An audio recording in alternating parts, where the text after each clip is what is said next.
Hello every one. So റീനീറ്റിൻ്റെ ഭാഗമായിട്ട് നമ്മൾ continuous ആയി മാരത്തോണിലൂടെ കടന്നു പോവുകയാണ്. അതുമായി ബന്ധപ്പെട്ട എക്സാംസ് കാര്യങ്ങളൊക്കെ ചെയ്തുകൊണ്ടിരിക്കുകയാണ്. സോ അതിപ്പോൾ അവസാനിക്കുന്ന ദിവസങ്ങളിലേക്ക് കടക്കാൻ വേണ്ടി പോവുകയാണ്. സോ സൈലം നിങ്ങൾക്ക് നെക്സ്റ്റ് പ്ലാനുമായിട്ട് വന്നിട്ടുണ്ട്.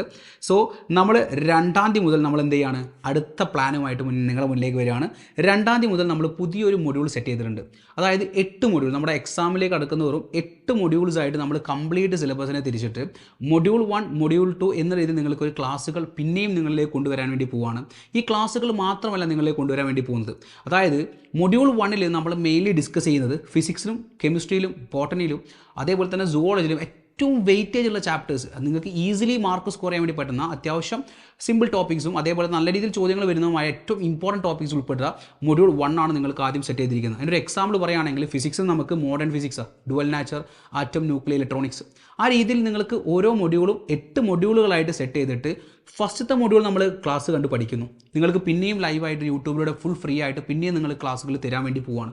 അത് നിങ്ങൾ ഫ്രീ ആയിട്ട് പഠിക്കുന്നു. അതിനുശേഷം നിങ്ങൾ ടോപ്പിക്ക് മൊത്തം പഠിച്ചതിന് ശേഷം നെക്സ്റ്റ് ഡേ നിങ്ങൾ എന്ത് ചെയ്യാൻ വേണ്ടി പോവുകയാണ്, ഈ പഠിച്ച മൊഡ്യൂളുമായി ബന്ധപ്പെട്ട എക്സാം എഴുതാൻ വേണ്ടി പോകുന്നു. സോ 2-ാം തീയതി നമ്മൾ എന്ത് ചെയ്യുന്നു, തിയറി മൊത്തം പഠിക്കുന്നു. 3-ാം തീയതി നമ്മൾ എക്സാം എഴുതുന്നു. ദെൻ 4-ാം തീയതി നമ്മൾ സെക്കൻഡ് മൊഡ്യൂളിലേക്ക് കടക്കുന്നു.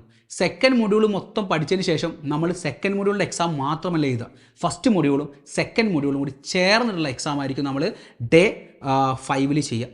അതേപോലെ ഡേ 6 നിങ്ങൾ എന്ത് ചെയ്യുന്നു, ഡേ 6 മീൻസ് 6th ജൂണിൽ നമ്മൾ എഴുതാൻ വേണ്ടി പോകുന്നത് മൊഡ്യൂൾ 3 ആയിരിക്കും. മൊഡ്യൂൾ 3 നമ്മൾ ഡീറ്റെയിൽ ആയി പഠിക്കുന്നു.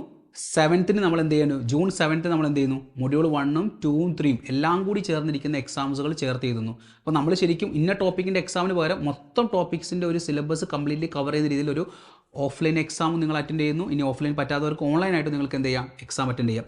ഈ രീതിയിൽ നമ്മൾ എന്ത് ചെയ്യുന്നു, ഓരോ ദിവസവും കടന്നു പോയിട്ട് ഏകദേശം നിങ്ങളുടെ എക്സാം ഡേറ്റുകൾ ഞാൻ കറക്റ്റ് പറഞ്ഞുതരാം.